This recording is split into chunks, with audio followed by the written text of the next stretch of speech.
حضور میرا سوال یہ ہے کہ جو پہلے یونانی فلسافرس ہیں جس طرح سقراط یا پلاتون جن کو افلاطون بھی کہتے ہیں یا ارسطون، ان کی اگر تعلیم دیکھی جائے اللہ تعالیٰ کے نبیوں سے بہت ملتی جلتی تعلیم ہے.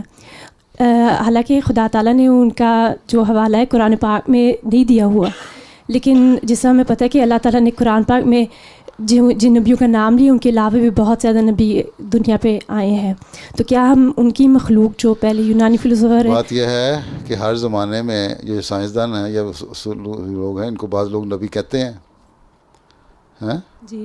جو لوگ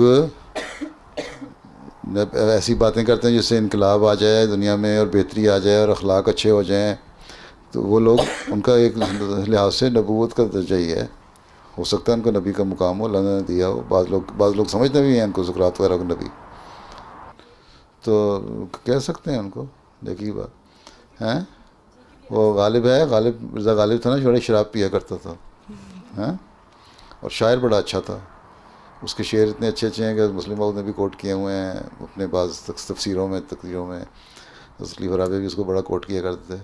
وہ ایک نئی شعر ہے اس کا کہ یہ مسائل تصوف یہ تیرا بیان غالب، ہم تجھے ولی سمجھتے جو لمبادہ خار ہوتا.